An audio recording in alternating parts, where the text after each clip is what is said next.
जिस हवाले से आप बता रहे हैं उसकी फुटेजेस भी हम अपने नाजरीन को दिखा रहे हैं। वो दिन 9 मई का दिन जब ये तमाम तर वाक़यात हो रहे थे, किस तरीके से सारी चीज़ें हो रही थी, ये सारा कुछ हमने देखा है और इस वक्त फुटेजेस भी देखी जा सकती हैं। एहतशामुल हक साहब हमें ज्वाइन कर चुके हैं, बोल के सीनियर तर्जकार, उनसे बात करेंगे, गुफ्तगू करेंगे। एहतशाम साहब, ये होना था थोड़ा देर से सही, लेकिन ये हुआ ज़रूर है, क्योंकि यही एक्सपेक्ट भी किया जा रहा था कि जो 9 मई के मुल्जिमान हैं, जो कि मुजरिमान बन चुके हैं, उनको छोड़ा नहीं जाएगा, किसी तौर नहीं छोड़ा जाएगा।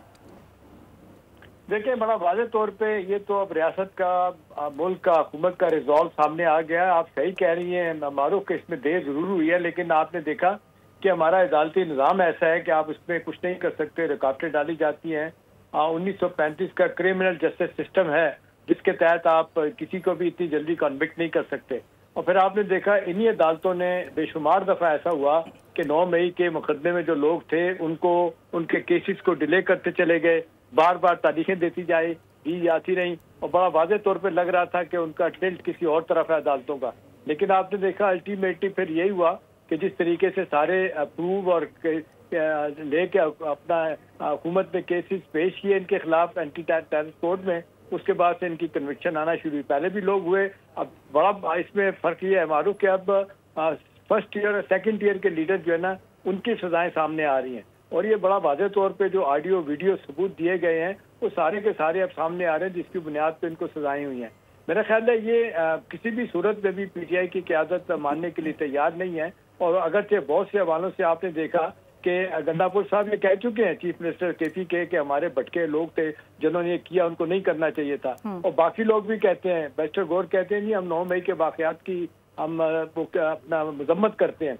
लेकिन सवाल ये कि जब आप ये करने के साथ साथ आपका लीडर ये कहे कि जी 9 मई तो हमने नहीं करवाया, इन्होंने खुद करवाया है, फॉल्स फ्लैग ऑपरेशन था, लंदन गार्डियन में आप आर्टिकल लिखें, तो जाहिर है 200 जगहों पे जब आपने हमले किए, कौमी तनसीबात पे, शोदा की मोनूमेंट्स को आपने जिस तरह बेहुरमती की आपने, और इस तरीके से हमले करने के बाद यू थॉट कि you can get away with it, ऐसा नहीं होगा। इन सारे सबूतों को देने के बाद आज मैं आपको बताऊं मारूफ, इनकी क़यादत के अंदर लोग जब प्राइवेटली हमारे पास आते हैं तो बताते हैं कि ये हमारी गलतियां हमने किया। और इनके एक साहब का मैं आपको कोट अनकोट, एक लीडर ने, इन्होंने जो इनके साथ बड़ा थिक था, उसने मुझे बताया था कि हमने 1 साल तैयारी की थी कि किस तरीके से हमने जाके फौजी तंसीबात पे हमले करने। तो वो अभी सजा याफ्ता है, और इन्होंने जिसके बारे में आप बात कर रहे हैं? जी सजा याफ्ता है वो अभी जिसके बारे में आप बात कर रहे हैं? नहीं, वो सजा याफ्ता नहीं है। वो अभी मतलब उस तरह पॉलिटिक्स में नहीं है, पीछे हट गए हैं वो। तो अब पीटीआई में थे, अब उस तरह साथ नहीं दे रहे कि वो कह रहे हैं कि इनकी गलत पॉलिसी की वजह से हम इनके साथ नहीं खड़े हो सकते। लेकिन ना जिस तरीके से अब जिस तेजी के साथ सबूत आना शुरू हुए हैं, और तो और मैं आपको बताना चाह रहा था कि फील्ड मार्शल आसिम मुनीर साहब की तैनाती रुकवाने के लिए उन्होंने पिंडी में रैली निकाल दी थी। तो ये सारी चीजें इनके खिलाफ गई। और लेटेस्ट बात आप ये देख लें मारूफ के, वो टॉप के पाकिस्तानी अमेरिकन बिजनेसमैन जो है ना, तनवीर अहमद साहब, अगले दिन में उनका इंटरव्यू आ रहा था कि भी आपने तो सुलह सफाई करवानी थी एस्टैब्लिशमेंट और पीटीआई के दरमियान। वो कहते हैं जी मैं तो तंग आ गया हूँ, 72 घंटे में बानी पीटीआई ने 3 डिफरेंट किस्म के ट्वीट किए हैं, एक के बाद दूसरी अपना जो ट्वीट किया उसको पहले ट्वीट को नेग्लेक्ट कर दिया गया, खुद ही जिसको कहते हैं रद्द किया। कह लेंगे वो तो वहाँ पे हम देखते हैं कि किसी तरह की हम नजर नहीं हमें आती कंसिस्टेंसी, लिहाजा वो इन सो मनी वर्ड कह रहे थे, इनका अपना कसूर है। तो देखिए बात यह है कि रियासत ने तो बहुत नरमी दिखाई। आपको याद होगा बहुत सारे सैकड़ों लोग उनको छोड़ दिया गया जिन्होंने माफी मांगी, जिनके पेरेंट्स ने आके कहा कि जी हम अपने बच्चों को समझाएं कि ये गलती हुई है, उनको छोटी छोटी सजाएं देने के बाद छोड़ दिया गया। जब आप ये सब कुछ करने के बाद आप कहें नहीं जी ये तो हमने नहीं किया, आपने खुद किया, तो देखें ऐसा नहीं होता। सारी दुनिया कह रही है कि ये इन्होंने गलत किया था, इनकी पार्टी क़यादत कहती है, तो नतीजतन ये सारी सजाएं आ रही हैं, अगरचे लॉन्ग वे टू गो।